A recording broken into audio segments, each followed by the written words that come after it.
Allah Allah wa Rasul Allah Allah Allah wa Habib Allah. Assalamu alaikum wa rahmatullahi wa barakatuh. Amis téléspectateurs, chers frères et sœurs, vous qui aimez la culture et la science, pourquoi pas la religion, eh bien, nous commençons d'abord par rendre hommage, gloire et louange à Allah, maître des temps et maître des temps et des circonstances, je veux dire, et implorons sa grâce sur notre noble prophète Muhammad, sur sa famille et sur ses compagnons. À vous également un grand coucou, comme j'ai toujours à le dire, parce que nous sommes toujours avec vous. Vous aimez cette chaîne qui vous donne toujours des informations en temps réel et des informations, pas de moindre, hein, d'ordre culturel, scientifique et religieux. Eh bien, votre chaîne reçoit aujourd'hui, comme vous le savez bien, votre confident, presque tous les jours.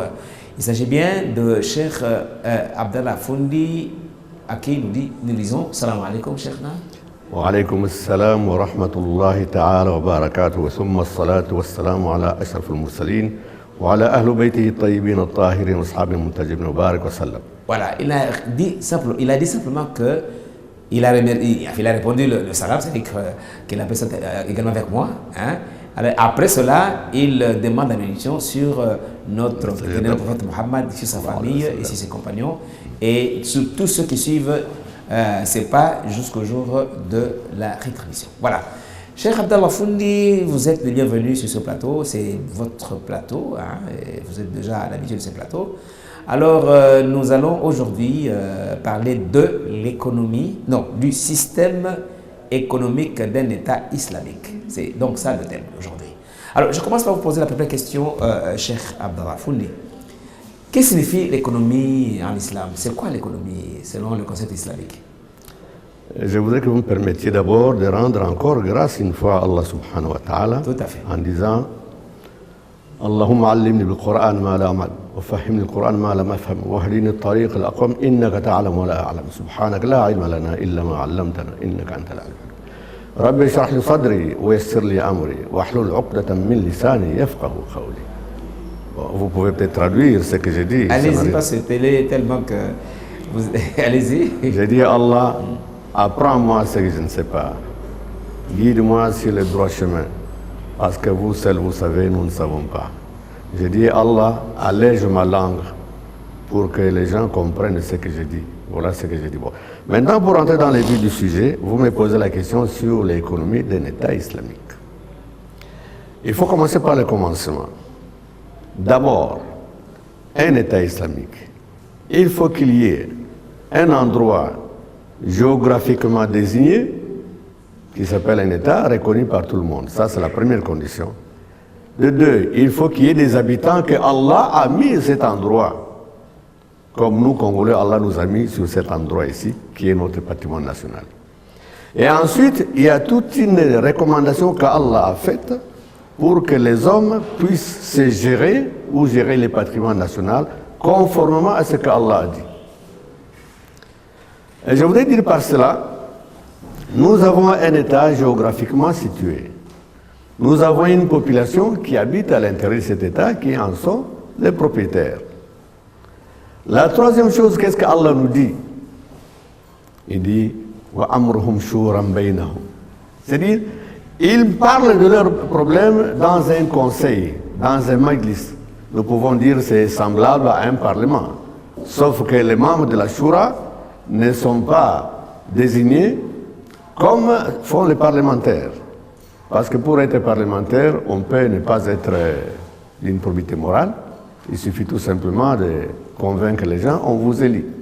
Pour le cas des pays islamiques? Islamique, non, ça ne se fait pas comme ça. C'est le cas des autres pays. On ne choisit pas au préalable les gens qui doivent être là. Dans un village, c'est tous les sages qui se mettent ensemble pour décider. Et Allah a dit ça à son messager Mohammed, sallallahu alayhi wa sallam, wa shawirhum fil amr. C'est lui qui recevait la révélation, mais Allah lui dit, associez-les aussi dans tous les projets, tout ce que vous faites. Pourquoi associer? C'est parce que lorsque les gens ne sont pas convaincus de ce qu'ils doivent faire, ils ne participent pas. Et une autre condition qui guide avant d'arriver à ces conseils, c'est la crainte d'Allah. C'est le monothéisme absolu.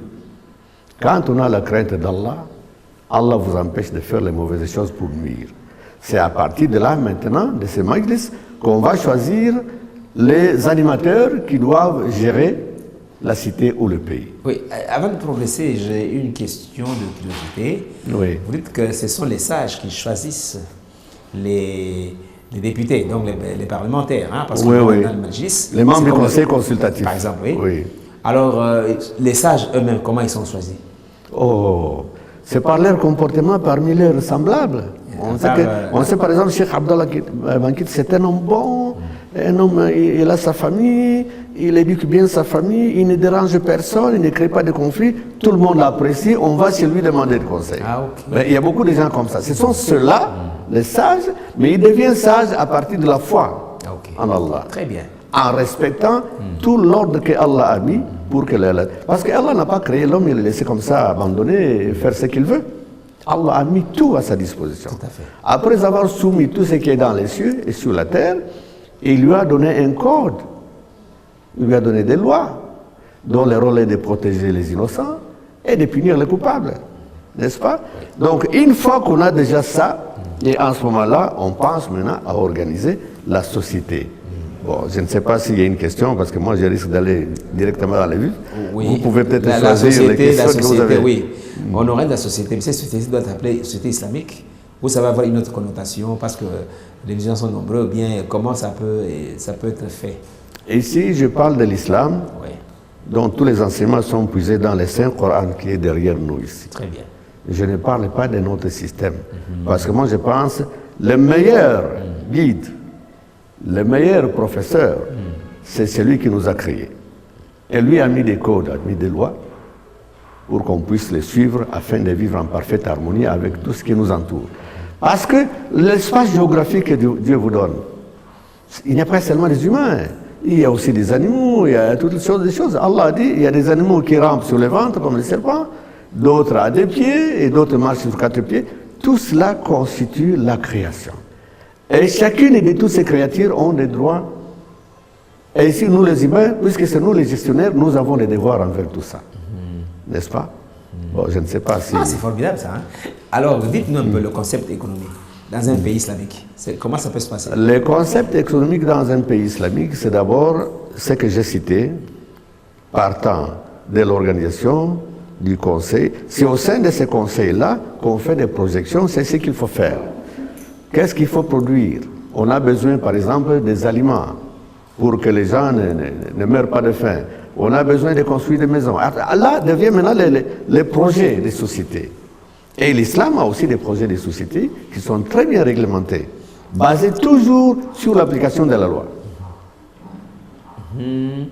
Donc là, nous voyons les richesses du pays, nous voyons comment on doit les gérer. Et déjà, il y a le Majlis qui est là, qui peut orienter les choses. Alors, après, dites-nous, comment maintenant, est-ce qu'ils ont le système bancaire pour peut-être financer leurs projets? Parce qu'il y a des projets qui doivent en découler. Le premier système qui gère les finances, c'est le musulman, ça s'appelle Baytul Mal. Ah, Baytul Mal. Donc c'est comme C'est une sorte de la banque centrale. Voilà, c'est juste. Trésor public. Hein? Oui, trésor public. Toutes les richesses de l'État sont mises là-dedans. Mais contrairement à la gestion des autres pays qui ne sont pas musulmans, les richesses collectées dans l'islam servent d'abord à aménager le pays,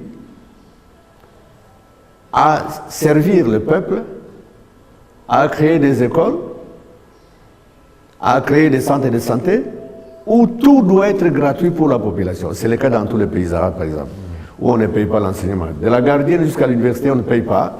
Et à l'hôpital, même si vous faites 20 ans, vous ne verrez pas l'ordonnance ni la nourriture à l'extérieur. Tout va être donné là-bas sur place, sur base de l'argent que l'État collecte. Parce que là-bas, on ne détourne plus, on ne vole plus. Les gens ont la crainte de Dieu, ils savent que le jour dernier, Dieu va leur demander des comptes. Pourquoi tu as volé? Pourquoi tu as fait ceci, cela? Donc, dans ce pays-là, l'argent est tellement beaucoup que parfois l'État, après avoir terminé tout ce qu'il faut faire, construire les routes, les hôpitaux et tout ça, distribuer l'argent à la population, les surplus. C'est comme ça que ça se fait. Soit il construit des maisons à titre gracieux pour les gens, comme c'est le cas de la Libye de Kadhafi, quand il était vivant. Ah bon, c'est comme ça, hein? C'est comme ça, oui. Ah, vous avez parlé de pays frontières, ça dit quoi? Pays frontières, Je dis, il faut... droit de quoi? Allez-y. C'est-à-dire, il faut avoir un pays, mais ce pays doit être limité géographiquement. Oui. Comment voulez-vous être un État sans un pays? Il faut d'abord avoir le pays. Ça veut dire que cela d'abord bénéficier aux autochtones. Exact, oui. Le pays, on appelle un pays une nation à partir de sa limitation reconnue par tout le monde. Tout à fait. Mais non, ça c'est le devoir de l'État vis-à-vis de son peuple. Oui. Donc il doit vraiment garantir la survie de sa population, même en matière de soins médicaux, en matière de scolarisation des enfants. Exact. Et même en matière de richesses qui doivent être distribuées à chaque membre de la communauté. Alors, dites-nous un peu, mais au fait, les devoirs, ça c'est le devoir de l'État, mais les devoirs des citoyens, de ce vis-à-vis de leur gouvernement, ils n'ont pas de devoir, ils n'ont que le droit de recevoir. Tout le monde a des devoirs et des obligations. Allez-y, oui. Les devoirs de l'État, c'est parce que l'État gère le patrimoine national. Oui, Et ceux qui gèrent le patrimoine national ne sont pas au-dessus du peuple. Ils sont les serviteurs du peuple pour lesquels ils gèrent la nation. C'est ça. La notion de chef, non, ça, ce sont des serviteurs. Je crois que notre président a appliqué ça sur lui-même. Il dit, je suis le premier serviteur du peuple congolais. Ah, ça, il l'a dit. Il l'a dit lui-même. Oui. Excellence Joseph Kabila Kabange. Oui, tandis que notre ancien président disait que c'est lui le chef. Il disait que je dois rien au peuple, c'est lui qui me doit. C'est le peuple qui me doit tout, c'est moi le chef. Alors, vous voyez, l'islam, c'est. On sert Allah à travers les œuvres que nous réalisons, parce que nous voulons bénéficier de la vie éternelle, c'est-à-dire habiter au Parlement. Mais le Parlement, on ne peut pas l'accéder si on ne fait pas ce qu'Allah a dit pour nos semblables et pour notre environnement. D'ailleurs, l'exemple éloquent du roi de l'Arabie Saoudite, il dit que lui, il est le serviteur de deux lieux saints. Oui, il n'est pas le roi des deux lieux saints, mais il est le serviteur de deux lieux saints. Son titre, c'est Khadimul Haramayn, c'est l'esclave des deux lieux saints, la Mecque et Médine. Donc, il est là. C'est son titre, oui. Ah, c'est très bien. Oui. Il n'est pas le chef des musulmans. Hein? Ah non? Comment voulez-vous que l'esclave soit le chef des autres? Impossible. Ah, voilà, ça c'est juste. Il est l'esclave d'Allah. Allahu Akbar. Et il sert les deux lieux saints que Allah a mis sur la terre. Oui. Alors, est-ce qu'on peut épingler quelques lois du Saint-Coran par rapport à la gestion de la chose publique? Vous avez quelques éléments sur la gestion que Allah recommande? Beaucoup de choses. Beaucoup de choses. Allah nous dit tout d'abord, il faut commencer par le commencement. Oui. Allah nous dit إنما خلقناكم من ذكر وأنثى وجعلناكم شعوبا وقبائل لتعارفوا إن أكرمكم عند الله أتقاكم. Tout à fait. Ici, Allah veut nous montrer que nous sommes tous pareils. Il commence par dire ô homme, nous vous avons certes créé d'un homme et d'une femelle. Homme c'est Adam, femelle c'est Ève, et vous avons désigné en nations et tribus. Pour que vous vous entreconnaissiez. Mais le plus noble d'entre vous auprès d'Allah, c'est celui qui craint Allah le plus. Voilà. Il y a ça comme préalable principal pour tous les humains qui ne doivent pas se considérer supérieurs aux autres, comme c'est le cas de nos amis. Hein. Il dit que les Noirs, ce sont des esclaves. Voilà, et non, il n'y a pas d'esclaves. Nous sommes tous égaux. Parce que le Rasulullah, sallallahu alayhi wa sallam, quand on lui a posé la question, il dit tout le monde sont comme les dents d'un peigne. Tous les Vous voyez un peigne, c'est tout identique. Donc il a dit ça. Puis ensuite, il a ajouté, pour faire comprendre les devoirs de la population envers l'État. Oui. Il a dit, Ya ayyuhalladhina amanu. Parce que pour Allah, tous les humains sont des croyants. Voilà. Ati'u Allah wa ati'u Rasul wa ulil amri minkum. Obéissez-moi à Allah, Voilà, et obéissez au prophète. Et à ceux il qui a le tiennent. ajouté parce qu'il savait que le prophète ne serait pas tout le temps. Voilà. Ulil amri minkum, c'est qui ulil amr? C'est lui qui détient le pouvoir. Tout à fait. Obéissez-le. Aussi longtemps il sera équitable. Hein? Vous voyez comment Allah nous dit? Ici, il nous donne un peu la discipline d'obéir à ceux qui ont été désignés pour diriger le pays. Donc, ça, c'est les devoirs et les obligations du peuple. Puisque l'État sert le peuple aussi doivent être respectueux à l'endroit de ceux qui ont été désignés et que Allah a accepté. Quelque part, chez nos amis, on dit qu'il faut voir les mains de Dieu. Ça, c'est juste, hein, c'est vrai. Donc, le peuple a aussi une obligation. Alors, maintenant, il y a d'autres choses qui vont arriver par après, mais je voudrais que vous posiez des questions pour que je parle comme un perroquet. Allez-y d'abord. Nous voulons avoir beaucoup plus de détails par rapport à ça, parce que les gens doivent s'inspirer du système économique de l'islam, parce que ça, c'est prouvé partout. Hein. Allez-y, donnez tous les détails. Nous savons maintenant que nous avons un espace géographique dans lequel nous habitons, donc c'est l'État. Nous savons que nous avons les conseils. Nous savons que nous avons des gens désignés pour gérer la cité. Nous savons que Allah a mis des lois pour gérer la cité d'une manière équitable. Tout à fait. N'est-ce pas? Alors, maintenant, comment va se faire le développement? Le développement doit se faire dans tous les domaines possibles et imaginables à partir de l'intelligence que Allah a mis dans la tête de notre père Adam.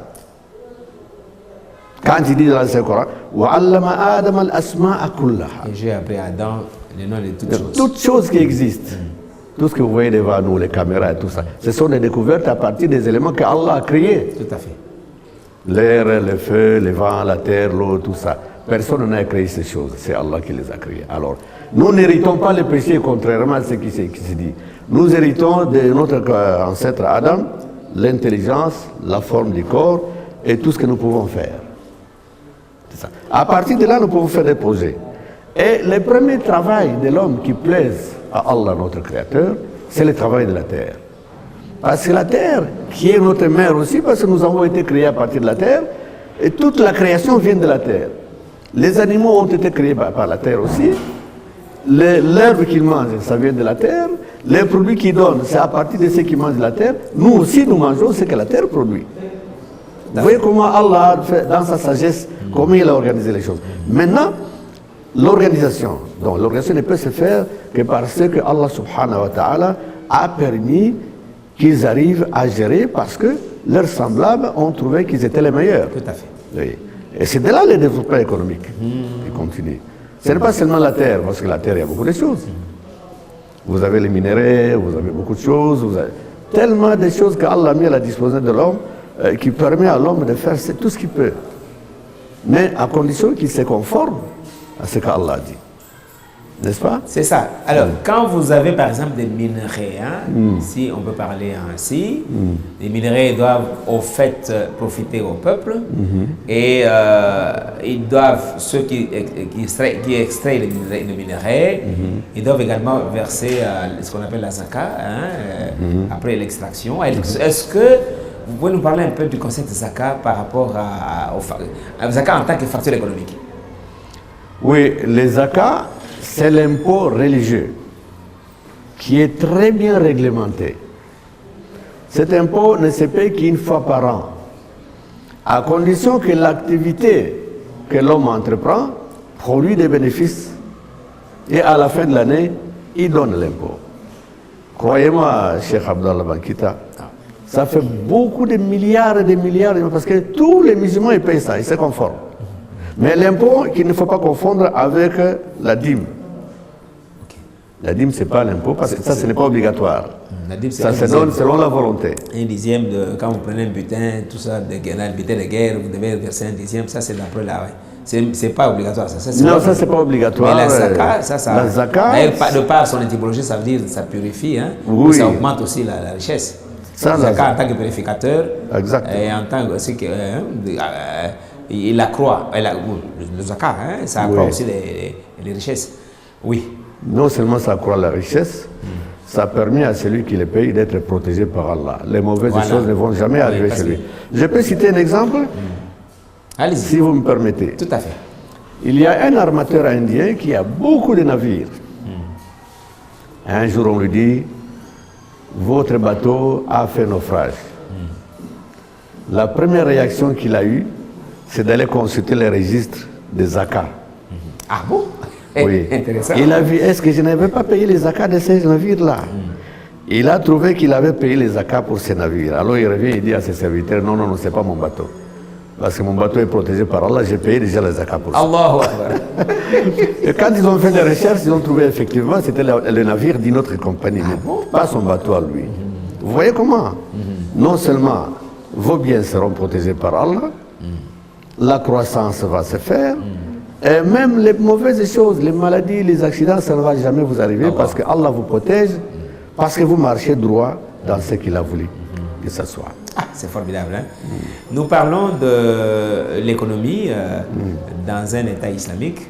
Nous aimerions également aborder un point tout à fait sensible. Hein? Par exemple, vous avez parlé de la zakat ici, ou du zakat. De la zakat, c'est au féminin. De la zakat, est-ce que... Zakat tout le mal, oui. Ah, c'est ça. Est-ce que le PNB, le produit national brut d'un pays islamique, prenons par exemple, s'il y a de l'or, s'il y a le diamant, il y a le manganèse, il y a le pétrole, n'est-ce pas? Tout ça, ça appartient au patrimoine national. Et donc, ça doit aider, n'est-ce pas, le peuple à pouvoir assurer leur bien-être social ou assurer leur prospérité. Okay? Oui, oui. Maintenant, l'État a le devoir de bien soigner sa population par rapport à ses richesses naturelles. Ok. Maintenant, dans le programme d'action d'un gouvernement islamique, Oui. il voit seulement les richesses que regorge le pays, ou il voit seulement la zakat qui, au fait, essaye d'aider aussi l'autre secteur de richesse potentielle du pays. Comment ça évolue ensemble? Et l'homme en tant que machine de production, comment concilier ces trois angles-là? Il y a Allah subhanahu wa ta'ala a réglementé la distribution équitable des richesses. Ouais. J'ai expliqué ça tout à l'heure, peut-être vous n'avez pas très bien suivi. La distribution des richesses, il y a plusieurs catégories de gens qui en sont bénéficiaires. Vous avez par exemple les 8 personnes, 8 personnes selon la sourate Tawbah. Sourate Tawbah, les pauvres, les déshérités, les prisonniers libérés, les voyageurs, les surendettés, les orphelins. Donc, 8 catégories de gens ont droit à ces richesses que l'on collecte, plus ceux qui les collectent. Les collecteurs, ils ont 1/8 de tout l'argent qu'ils vont collecter. Tandis que la distribution se fait comme je l'ai décrit tout à l'heure. Oui. L'État s'occupe de tout ce qui est infrastructure, maison, santé, tout. Il s'occupe de tout. Les surplus est distribué à la population, soit en construisant des maisons pour eux, comme c'est le cas de Kadhafi en Libye, où chaque Libyen était propriétaire, il n'achetait pas la nourriture. Il n'y avait pas de maison à louer. Il n'y avait pas de maison à louer. Et il suffit simplement d'aller dans une alimentation avec une carte, prendre tout ce que vous voulez, vous ne payez pas. Et dans les pays arabes, c'est pratiquement la même chose parce que l'éducation est gratuite, les soins médicaux sont gratuits, et puis les enfants reçoivent une bourse. Les parents reçoivent de l'argent aussi. Si vous avez 4 ou 5 ou 6 enfants, tous les mois, vous, parents, vous recevez de l'argent qui provient de ce Beitul Mal, qui est la Banque centrale ou le Trésor national. Ensuite, le système des impôts, de la pension. Vous ne connaissez pas l'origine de ce système de pension? Là-bas, chez eux, moi je connais chez nous ici. C'est l'islam. Non, les origines. Ah, les origines? Ah, non, je depuis plus de 1400 ans. Ah, c'est quoi comme ça? Ce sont les musulmans qui ont créé le système de pension. Il y avait un Romain, un Européen, qui a travaillé du temps de Rasulullah sallallahu alayhi wa sallam. Il était devenu vieux, il n'avait plus de ressources. Et c'est Sayyidina Ali qui a dit, non, cet homme a travaillé, il faut lui faire une pension, une rente. C'est à partir de là qu'on a commencé à faire la rente pour les gens déjà pensionnés. L'État s'occupe d'eux, il ne les abandonne pas. Donc ça a commencé par là, il y a 1450 ans. Ah, c'est beaucoup, hein? Oui, donc les musulmans, vous êtes pour beaucoup dans le domaine du développement. Hein? Exactement. Merci beaucoup, nous sommes vraiment arrivés à la fin de cette émission. Inch'Allah, nous allons peut-être continuer parce qu'on n'a pas terminé le sujet en question. Oui. Et donc, que Dieu nous aide, Inch'Allah, à nous retrouver prochainement. Suivez toujours les programmes de la chaîne Lumière TV. Vous ne serez jamais déçus. Cheikh, salam alaikum. Merci pour votre venue. Et à nous revoir dans un autre numéro. Merci beaucoup. Allah, Allah. Wa Rasoul Allah. Allah, Allah. Wa Habib Allah.